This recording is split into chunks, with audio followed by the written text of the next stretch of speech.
Estás con el mute, me parece, Perdón, Fernando. ahora sí. Ahora se te oye. Ahora sí. Muchísimas gracias, Miguel Ángel, y muy buenas tardes a todos. La verdad es que un placer y un honor volver otra vez a estar aquí. Yo creo que ya pues probablemente por quinto, por sexto año que estamos aquí compartiendo con todos vosotros y bueno, un lujo el poder participar y que nos permitáis estar aquí. La verdad es que, bueno, lo primero, creo que lo he dicho, pero por si acaso, pues muchísimas gracias a todos los que estéis participando por el interés que pueda generar este pequeña aportación que nosotros pretendemos hacer al Congreso. En esta ocasión, claro, dando o por lo menos interpretando cómo viene sobre todo el año próximo, quizá uno de los aspectos más importantes que seguramente muchos de vosotros podáis estar planteando para el año próximo es, bueno, tenemos que empezar a hacer algún proyecto de reducción de costes, ¿no? Y el asunto es cómo empiezo, por dónde, cómo empiezo a abordar un proyecto de reducción de costes, ¿no? En ese sentido, nosotros lo que pretendemos en estos 15 minutos es poder compartir pues, algunas claves, algunos consejos que nosotros entendemos que son claves para que eso pueda llegar a éxito el proyecto, ¿vale? Para que los proyectos de ese estilo puedan finalizar con éxito. Al final, nosotros nos hemos dado cuenta que estos procesos de reducción de costes en este próximo año tienen que partir de tres ejes o tienen que tener tres consideraciones fundamentales para este próximo ejercicio. Esos tres ejes son los siguientes. El primero es preservar la liquidez de la empresa. Todos lo sabemos, muchísimo más los directores financieros, sin duda alguna. Las crisis se pasan con caja, ¿verdad? Pues preservar la liquidez de la empresa, ya lo decía alguno de mis compañeros previamente, es algo fundamental. Tenerlo controlado, saber qué caja tengo y poder preservarla es un aspecto fundamental. El segundo de los ejes sobre los que tiene que enfocar estos proyectos son garantizar el funcionamiento de la cadena de suministro. ¿Vale? Ese es un aspecto también importante. Al final, la cadena de suministro es la que me va a permitir a mí o la que nos va a permitir a nosotros seguir funcionando, seguir dándole servicio a nuestros clientes. Y el tercer eje fundamental para nosotros en estos proyectos es preservar lo que es una frase un poco manida, pero nosotros pensamos que es cierta y es correcta, es preservar al final el activo más importante de las empresas, que es el empleo. Porque al final, si pasamos por la crisis pero perdiendo musculatura, lo que va a ocurrir es que no vamos a salir de la crisis fortalecidos, sino que vamos a salir de la crisis, pues eso, con musculatura perdida. Por tanto, esos son los tres grandes ejes importantes para poder llevar a cabo y poder realizar estos proyectos de optimización probablemente que vayáis a lanzar durante el año 2021 y durante el próximo año, los dos próximos años, ¿vale? Bueno, dicho esto, sí he querido que hiciéramos una reflexión, por lo menos, en qué factores pueden afectar a mis proyectos o qué factores tengo que tener en cuenta a la hora de plantear estos proyectos de reducción de costes. Y hemos dividido esos factores en dos aspectos. Uno que pueden ser aspectos exteriores, aspectos externos a mi propia organización y aspectos internos, ¿vale? Entonces, dentro de los aspectos exteriores, y seguramente no he podido participar de todas las sesiones del Congreso, pero seguramente Miguel Ángel ya comentaba antes que algunos de los temas se han comentado. El primero de los aspectos es la incertidumbre que tenemos por delante, ¿no? No tenemos muy claro cómo va a ir evolucionando la pandemia, por tanto no tenemos muy claro cómo van a ir evolucionando nuestros mercados, cómo se va a comportar nuestros clientes y por tanto lo principal que tenemos que hacer es prepararnos y ser lo más flexibles posibles, preparar una serie de escenarios entre los cuales podamos cambiar y podamos, bueno, pues cambiar esos escenarios para poder estar preparados y poder responder ante los retos que tenemos. Por tanto, lo primero es una incertidumbre alta y tenemos que estar preparados, tenemos que estar flexibles, tenemos que ser flexibles para poder responder a esa incertidumbre que digamos, tenemos para el próximo para los próximos tiempos. A continuación, también un aspecto importante, y en momentos de crisis cada vez se ve más, es que efectivamente hay una gran capacidad innovadora en los mercados, ¿vale? Hay una gran capacidad innovadora y a veces las empresas tendemos a poder perdernos esas mejoras y esos aspectos innovadores que podrían ayudarme a mejorar mi posición y a ser más eficiente a la hora de hacer mis operaciones, ¿vale? Bueno, pues ahí es donde tenemos que tener una parte de nuestro foco. Tenemos que entender qué es lo que está haciendo el mercado, tenemos que entender qué es lo nuevo que está ocurriendo en el mercado y de qué me puedo aprovechar yo, qué puedo utilizar yo para mi propio beneficio. Por tanto, la innovación es un factor también a tener en cuenta. Como tercer factor es el de la inflación. Ahí vemos que hay un riesgo inflacionario y probablemente en la sesión de por la mañana Miguel Ángel comentaba que seguramente estos temas se han comentado.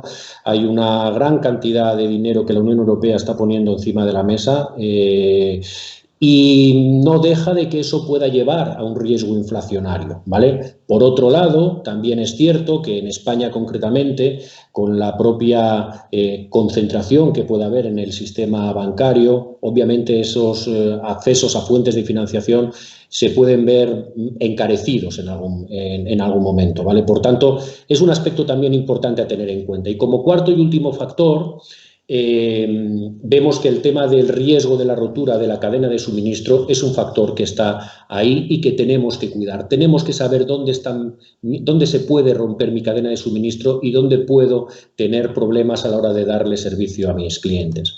Esos como cuatro factores que cuatro factores externos que nos pueden afectar a la hora de desarrollar estos proyectos de reducción de costes que probablemente algunos de ustedes estén pensando para un futuro inmediato o a medio plazo. Como factores internos, ya lo comentaba en mi primera intervención, lo que siempre solemos decir, ¿no? La liquidez manda, el cash is king. Esto es la parte importante. Como decía al principio, las crisis se pasan con caja. Ya se pasó la del 2019, la del 2009 y en este caso no va a ser muy diferente. También es cierto que es un momento para pensarlo todo y para repensarlo todo, ¿no? Hay por ahí algunos refranes que dicen que en tiempos de mudanza, ¿no? Y este no deja de ser un tiempo de mudanza, un tiempo de incertidumbre, no movamos las cosas, ¿no?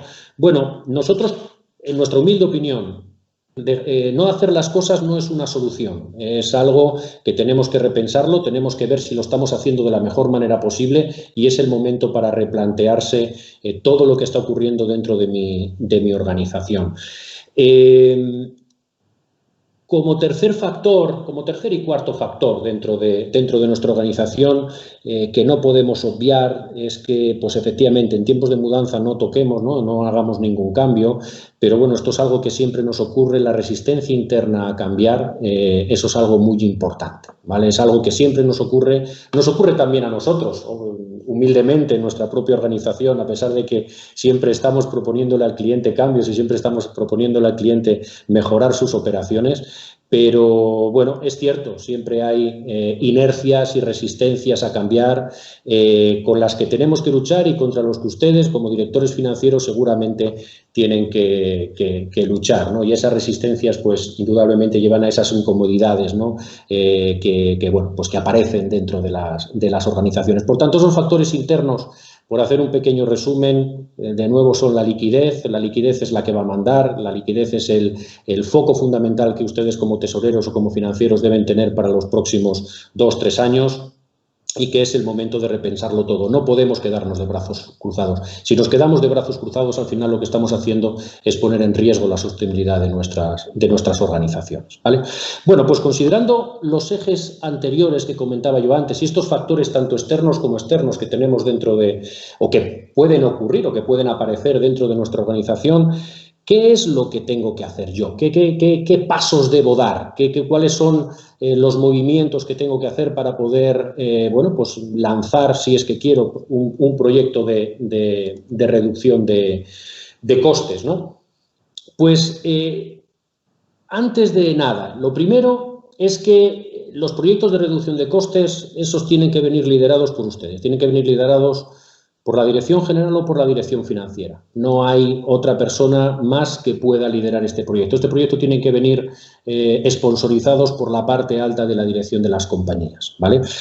Y si por cualquier motivo no son ustedes los que tienen tiempo suficiente para poder desarrollar ese papel, esa responsabilidad, para poder liderar esos proyectos, deben definir un responsable con autoridad suficiente para poder hacerlo, ¿vale? Por tanto, la primera clave es la sponsorización de esos proyectos. Cada vez más empresas, bueno, nosotros humildemente tenemos mucha experiencia en el sector industrial y cada vez más empresas dentro del mundo industrial están definiendo un nuevo rol dentro de sus organizaciones, que normalmente es cross-departamental y que es el director de eficiencia operativa o el director de optimización, llamémoslo como queramos. Un papel, un rol, una persona que tiene una visión integral de la compañía, que tiene una visión integral de todos los procesos que ocurren dentro de la compañía y que de alguna manera tiene también la capacidad y la autoridad para cambiar cosas dentro de la compañía, ¿vale? Este rol es fundamental. Si no son ustedes como directores financieros que nos pueden llevar a cabo, mi recomendación es que inmediatamente puedan definir a una persona que se encargue y cuya labor principal sea desarrollar este tipo de proyectos. Bueno, dicho eso, una vez establecido ese primer paso, ese primer aspecto fundamental en nuestra humilde opinión para poder tener un proyecto de reducción de costes exitosos, el siguiente no deja de ser pues una identificación de cuáles son esas áreas donde se puede hacer un proyecto de reducción de costes, ¿vale? Algo muy sencillo, tampoco hace falta ser, digamos, tener un gran sistema de información. Básicamente a partir del mayor contable y una Excel se pueden hacer esa identificación de las grandes áreas de gasto. Pero después lo importante es, una vez identificadas, yo lo que les propongo es hagamos una reflexión y coloquemos esas categorías de gasto en esa matriz que está ahí en esa slide, ¿verdad? En una matriz de esfuerzo-oportunidad. Una matriz que en el eje de las X, en el eje horizontal, lo que intentamos es medir cuál podría ser la oportunidad de ahorro, cuál podría ser, digamos, el resultado que yo puedo obtener haciendo un proyecto de reducción de costes en esas categorías de gasto. Y en el eje de las IES, en el vertical, lo que tenemos que tratar de medir o lo que tenemos que tratar de reflexionar es sobre el esfuerzo que me va a llevar a mí el desarrollar el proyecto de reducción de costes. Y no solamente sobre el esfuerzo interno en cuanto a horas, que también, por supuesto, sino sobre la capacidad que vamos a tener para cambiar cosas. Es decir, como decía antes, hay muchísimas resistencias internas en las organizaciones a la hora de hacer cambios, eso no es algo que sea ningún secreto, pero hay veces que hay cosas que son todavía mucho más complejas por la relación de largo tiempo que llevamos con proveedores, incluso por nuestra manera de funcionar, por personas dentro de nuestra organización que pueden estar más a favor o más en contra de cómo podemos desarrollar estos proyectos. Por tanto, tenemos que ser capaces de valorar y colocar esas categorías de gasto dentro de esa matriz. Si me permites, Ricardo, darle 4 clics para... Perfecto. Me das otros y otro más, por favor. Ahí, fenomenal. Ahí, como pueden ustedes ver, nosotros tenemos un caso de una matriz de éxito, de una matriz de esfuerzo, oportunidad de un cliente cualquiera, ¿vale? Donde tenemos colocadas catalogadas esas categorías de gasto y donde, bueno, nos damos cuenta que efectivamente hay unas ciertas categorías como logística, material de laboratorio, algunos aspectos en donde puede haber una buena oportunidad de ahorro, donde puede ser muy interesante hacer un proyecto de reducción de costes, pero no podemos iniciar un proyecto de reducción de costes en esas circunstancias. Lo primero que tenemos que hacer es intentar bajar el esfuerzo necesario para poder llevar el proyecto y traerlo, digamos, a niveles más cercanos al eje horizontal, es decir, traerlo hacia niveles mucho más cercanos. Por tanto, este es un análisis que muchas veces no se suele hacer, es un análisis que nosotros hacemos en nuestros proyectos justo al inicio de nuestros proyectos, porque esto facilita muchísimo el ir ganando confianza, el ir ganando el respeto también, por qué no decirlo, de la organización a la hora de desarrollar estos proyectos y el ir involucrando al resto de la organización en estas iniciativas. Por tanto, esta es una herramienta que, bueno, humildemente queremos compartir con ustedes porque pensamos que es uno de los factores que son claves a la hora de tener éxito en este tipo de proyectos. Y ya para finalizar, haciendo resumen de cuáles son esos aspectos importantes para hacer un proyecto de reducción de costes, como les decía inicialmente, lideremos y si no podemos liderarlo, definamos un responsable. En segundo lugar, realicemos un análisis esfuerzo-oportunidad, es decir, ¿qué voy a hacer y cuándo lo voy a hacer? Hagamos una priorización de esas áreas de costes que en las que podemos empezar un proyecto. Marquemos objetivos, obviamente, objetivos que sean claros, objetivos que sean alcanzables también y objetivos que sean medibles sobre todo. Importantísimo, ser capaz de medir los ahorros que generan nuestras iniciativas. Si no somos capaces de medirlo, no estamos consiguiendo nada que seamos capaces de demostrar al resto de la organización, ¿vale? Por supuesto, como penúltima idea, seamos capaces también de garantizar la sostenibilidad de los proyectos. Nosotros, en nuestra experiencia, vemos muchísimas empresas que inician los proyectos pues independientemente, y la verdad es que al cabo de 3, 6 meses, y seguramente ustedes en algunos casos habrán pasado por esa experiencia, al cabo de 3, 6 meses los proyectos pues lamentablemente no están dando los resultados que esperábamos, ¿no? O sí lo iniciaron al principio, pero después al cabo de 6 meses volvemos otra vez a las circunstancias anteriores. Tenemos que evaluar los recursos que tenemos para garantizar esa sostenibilidad. Y por supuesto, como factor final o como clave final para poder hacer que nuestros procesos de optimización de costes sean exitosos, es comunicar tanto los logros como los aprendizajes y también como los fracasos. Es decir, comuniquemos lo que conseguimos, comuniquemos lo que aprendemos y comuniquemos también lo que no nos ha salido bien para que en el futuro, en las siguientes iniciativas, podamos no volver otra vez a repetir los mismos errores. Y por mi parte, estas eran las ideas que en 15 minutos sí quería compartir con ustedes. Creo, Miguel Ángel, que efectivamente tenemos, bueno, no sé si hay algunas preguntas. Creo que sí, hay algunas preguntas, Miguel Ángel, no sé si tengo tiempo para responderlas. Si quieres, por cederte, digamos, un poco de cortesía, si puedes responder a la primera, pero luego ya Venga, pues, un poquito pillados de tiempo. Pues voy con la primera y después, si te parece, respondemos a las siguientes por correo electrónico. Pues Perfecto, Joaquín Sanz nos preguntan: ¿evitan con su digitalización hacer los cálculos de stock conteo? Bueno, esta me da la sensación de que no es para nosotros, me da la sensación de que es para Youth.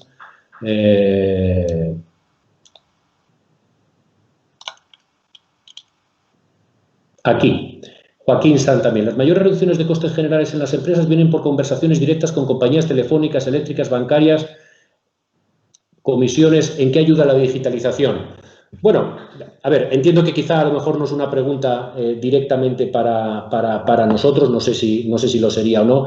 Yo, bueno, puedo estar de acuerdo que efectivamente una de las sobre todo los aspectos, digamos, que menos solemos focalizar a la hora de hacer proyectos de reducción de costes, porque también tiene su sentido, es decir, las empresas se suelen focalizar en ese 80-20, en ese 20% de los costes que hacen el 80% del gasto, ¿vale? Y hay una parte de gastos indirectos o de gastos generales que no, que al final pues normalmente no miramos, ¿vale? Pues efectivamente, teléfono, electricidad, a veces transporte, ¿por qué no embalajes?, ¿vale? Bueno, yo creo que no va solamente de hacer una negociación con proveedores. Quiero decir, una negociación con proveedores normalmente puede dar un resultado del 3, del 5, del 7%. Nosotros, en nuestra humilde experiencia, no nos encontramos con grandes diferencias ahí. Hay muchos otros aspectos a considerar a la hora de hacer un proyecto de reducción de costes más allá de una negociación con proveedores. Productos sustitutivos, procesos diferentes, tecnologías diferentes que podamos utilizar. Hay muchos aspectos diferenciales que se pueden hacer y, por supuesto, la digitalización no deja de, en determinados procesos que se puedan aplicar, no deja de ser una herramienta más, Joaquín. Por tanto, bueno, no sé si respondo a la pregunta, Miguel Ángel y Joaquín, pero bueno, si no, hablamos por correo electrónico, podemos tener una conversación personal en el momento que sea oportuno.